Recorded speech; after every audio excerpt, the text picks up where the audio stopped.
تو اس چیز کا کیا سلوشن ہونا چاہیے، کیونکہ بہت کچھ سینسیٹیو کیسز بھی ہوتے ہیں. میں نے یہ بالکل آپ ٹھیک کہہ رہے ہیں. یہ بڑا میں نے اپنے سامنے یہ ڈی جنریشن دیکھی اپنی سوسائٹی کی. یہ پہلے ایسا نہیں تھا ہمارا ملک. یہاں جب ہم بڑے ہو رہے تھے بڑا رسپیکٹ تھا عورتوں کا. میں جب انگلینڈ گیا پہلی دفعہ میں شوق ہو گیا کہ وہ بالکل وہ جو گورے ہیں وہ رسپیکٹ ہی نہیں کرتے عورتوں کی. ہم تو یہاں بہت بڑا رسپیکٹ تھا یہاں.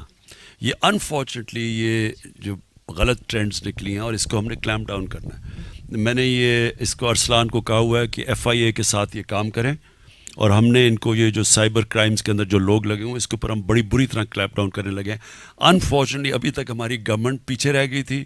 یہ جو سوشل میڈیا یہ اتنی تیزی سے آگے گیا ہے کہ ہماری گورنمنٹ اسے کیچ اپ نہیں کر سکی. لیکن اب ہم ان کو تیاری کروا رہے ہیں. وہ لوگ انویسٹ کر رہے ہیں, ہائر کر رہے ہیں وہ لوگ جو ڈیل کر سکتے ہیں سائبر کرائم سے.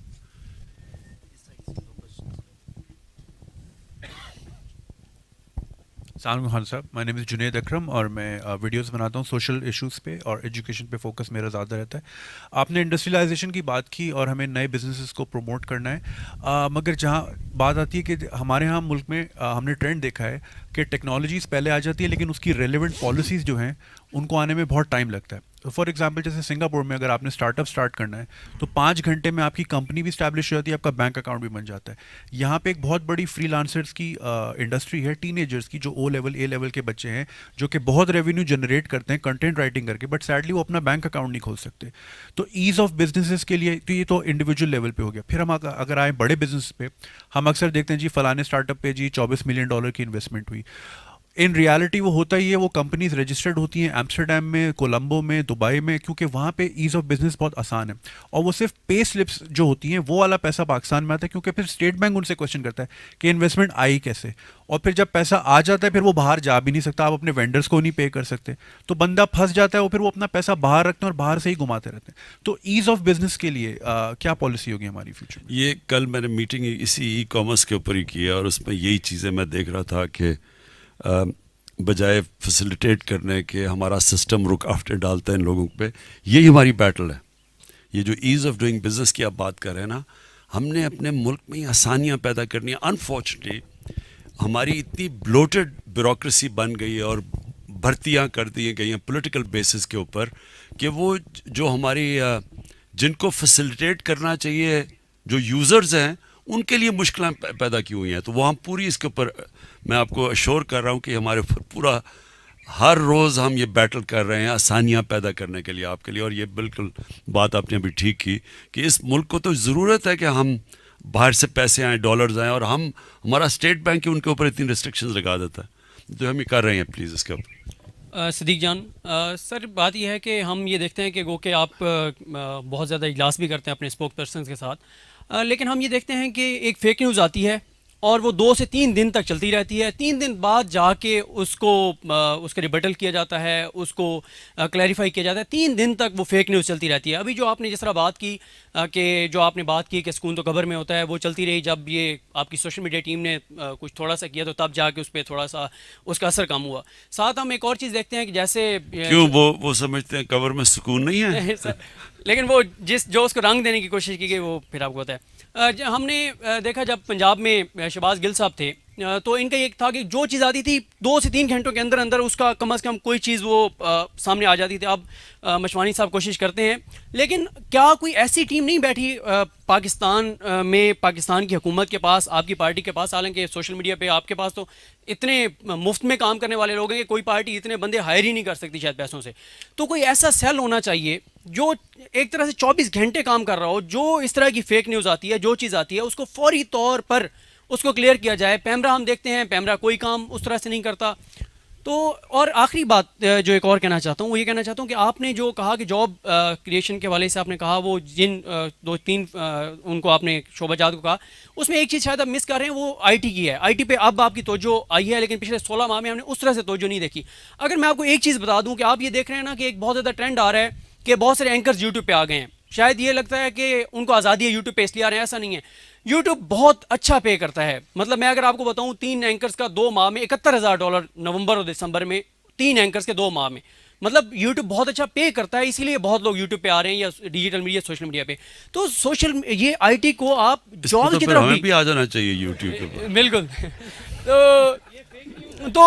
تو بات یہ نہیں یہ بالکل تو بات یہ کہ اگر 2-3 تو میرے خیال میں وہ دیتے ہوں گے پیسہ اپنے آپ کو یوٹیوب پہ لانے کے لیے, جو میں نے دیکھے 2-3. تو بہرحال آئی ٹی کو بھی آپ کو بہت زیادہ فوکس کرنا چاہیے. آئی ٹی پارک جو ہیں ڈویژن لیول پہ, اس کے ذریعے بھی بہت کم وقت میں بہت زیادہ نوجوانوں کو آپ جو ہے وہ جابس اور یہ چیزیں دے سکتے ہیں. ٹھیک, اور کوئی لاسٹ جب بولو ویسے ہی بول دو. Excuse me, sir. Sir, this is Vikas from Business Recorder. FATF review is coming up next month. It's our final review. Do you think we can make it? دیکھیں FATF کا پرابلم یہ ہے کہ کچھ ہوگا نہیں, یعنی ہمیں وہ ایک پریشر ٹیکٹکس ہیں پاکستان کو کمپلائی کریں گے. دیکھیں جب آپ کا پرابلم یہ ہے کہ جب ایک ملک خسارے میں ہوتا ہے, بورو کرنا پڑتا ہے اس کو اپنی ایگزسٹنس کے لیے, تو پھر یہ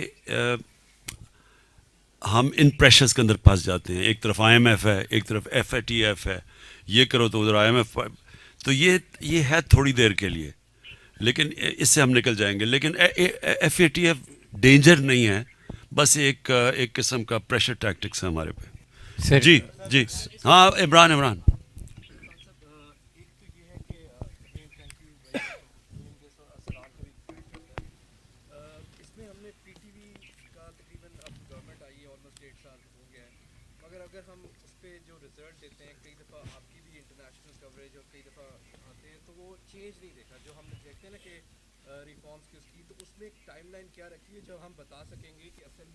پی ٹی وی, اچھا ایک منٹ, پی ٹی وی دیکھیں سارے جو ادارے ہیں نا بینکرپٹ ہیں. پی ٹی وی کے اوپر اتنا بڑا قرضہ چڑھا ہوا ہے, پتہ نہیں کتنا 20-30 ارب ہے, پتہ نہیں اتنا روپیہ ساروں اداروں پہ ہے. تو اس لیے ہم اس کو ابھی تک, اور اوپر سے اتنے زیادہ انہوں نے بھرتیاں کر دی ہیں پولیٹیکل بیسس پہ, وہ بھرا ہوا ہے ادارہ, اس کو ہم ٹھیک کر رہے ہیں. ابھی تھوڑا ٹائم لگے گا کیونکہ ہمیں تھوڑے پیسے چاہیے اس کی کوالٹی بہتر کرنے کے لیے, لیکن ہم کر رہے ہیں اس کے اوپر.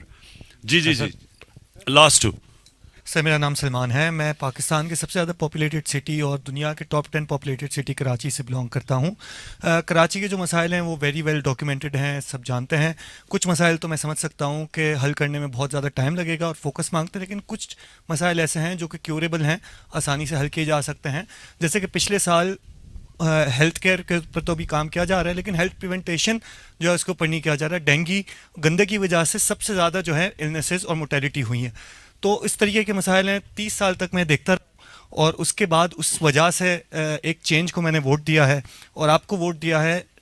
16 مہینے ہو گئے, ماشاء اللہ کافی اچھے انیشیٹیوز بھی ہو رہے ہیں, لیکن وہ جتنے بھی انیشیٹیوز ہیں کراچی کے دروازے پہ آ کے رک جاتے ہیں, وہاں پہ نہیں آ سکتے. تو ان فیوچر اور ابھی میں عرض کرتا ہوں دیکھیں میں اس کا بھی جواب دیتا ہوں, اور آپ سب سے میں اینڈ میں جو میں چاہتا ہوں کہ آپ کریں.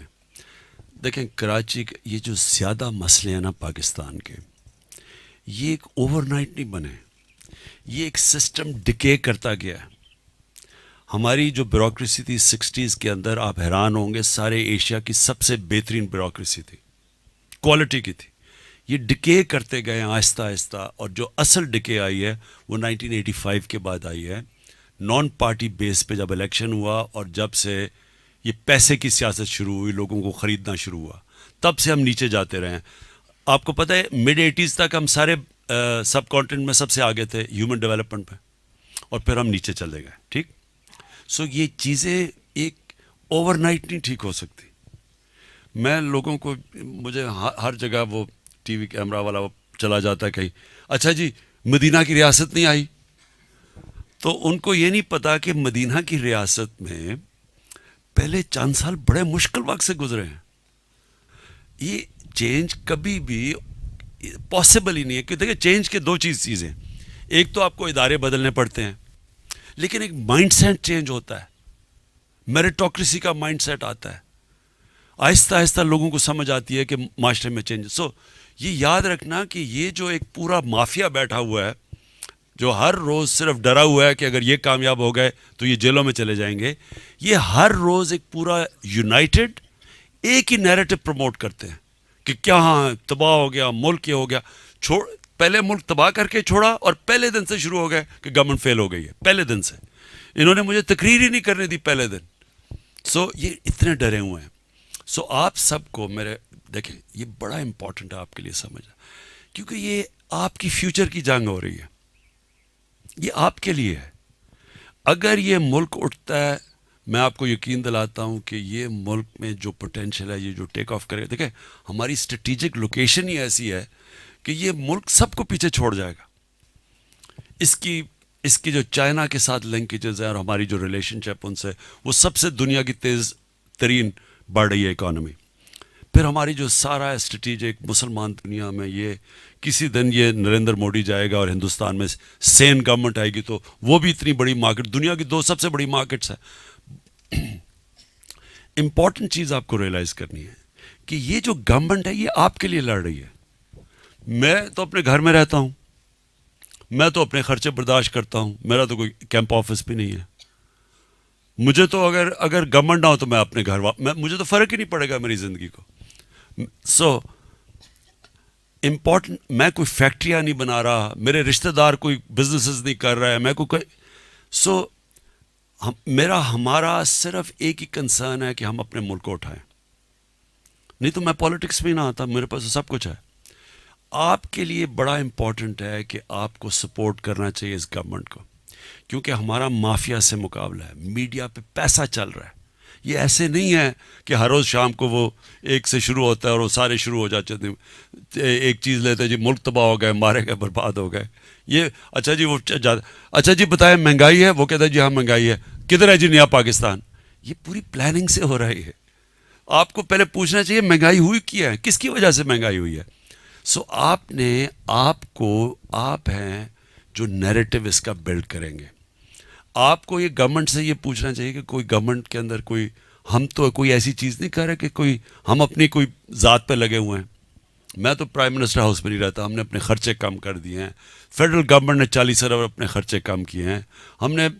ہمارا کوئی منسٹر اس وقت, اگر کوئی بھی ہمارا منسٹر کرپشن میں ہے, آپ مجھے بتائیں, آپ کو پتہ میں ایکشن لوں گا, کیونکہ میں نہیں کرپشن کر رہا. تو اگر میں نہیں کر رہا, میں کسی اور کو کرنے دوں گا. اور ہمارے مخالف کون ہیں؟ سارے ملک کے کرپٹ ترین لوگ ایک طرف ہیں. کہیں دنیا میں آپ نے یہ مذاق دیکھا ہے کہ سارے باہر بیٹھے ہوئے ہیں آج لنڈن میں, اربوں روپے کی پراپرٹیز میں بیٹھے ہوئے ہیں, ایک آدمی نہیں بتا سکتا کہ پیسہ کدھر سے آیا. انہوں نے ابھی تک ایک ڈاکیومنٹ نہیں دی کہ یہ پیسہ پاکستان کدھر گیا. میں نے 10 مہینے سپریم کورٹ میں باہر سے اپنی پراپرٹی بیچ کے پاکستان پیسہ لے کے آ رہا ہوں. 10 مہینے میں نے سپریم کورٹ کو 60 ڈاکیومنٹس دی. 40 سال پرانا کون سا کانٹریکٹ تھا کرکٹ کا, حالانکہ میں تو کرکٹر تھا, میں تو پبلک آفس ہولڈر نہیں تھا. اس کے باوجود میں نے ساری منی ٹریل دی کہ پاکستان پیسہ لے کے آ رہا ہوں. انہوں نے ایک ڈاکیومنٹ نہیں دی کہ پیسہ باہر کیسے گیا. تو یہ سارا چوری کا پیسہ ہے. سب کو پتہ ہے کہ انہوں نے سب نے چوری کی ہے. دونوں بڑے گھر لگے ہوئے ہیں, بزنسز ان کی دیکھیں, ان کی آپ جو چیزیں آپ دیکھ رہے ہیں, جس طرح کی انہوں نے پیسہ لوٹا ہے. یہ ایک شہباز شریف کے ایک جو کیش بوائے تھا, ایک کیش بوائے نے 40 ارب روپیہ 5 سال میں باہر لے کے گیا ان کے لیے, ایک آدمی نے. پتہ نہیں کتنے اور کیش بوائز. تو ان کے ساتھ مقابلہ ہے. ہم جیتتے ہیں, پاکستان جیتتا ہے. اگر ہم ہارتے ہیں تو یہی چور واپس آ جائیں گے جنہوں نے اس ملک میں 10 سالوں میں 4 گنا زیادہ قرضہ چڑھایا, یہ واپس آ جائے گا. اسی یہ آپ کی جنگ ہے. اور اس لیے میں یہ ارسلان آپ کو یہ کہوں گا کہ آپ بھی اور شہباز, یہ جو نیریٹو بلڈنگ ہے, یہ باقاعدہ لوگوں کو فیک نیوز کیا نکل رہی ہے, کیا یہ جو اتنی زیادہ انہوں نے افراتفری پھیلائی ہوئی ہے, آپ پلیز اس کے اوپر زیادہ ان کو فیڈ کریں. کیونکہ آپ کا سب کے اوپر دیکھیں, ہم کبھی بھی نہ یہ پی ٹی آئی کامیاب ہوتی ہے اگر ٹریڈیشنل میڈیا پہ ڈپینڈ کرتے. سارا آپ ہماری سوشل میڈیا کی وجہ سے ہم اٹھے ہیں, اور ابھی بھی آپ نے اس کو پراپ اپ کرنا ہے سوشل میڈیا نے, کیونکہ یہی فیوچر ہے پاکستان کی. Thank you.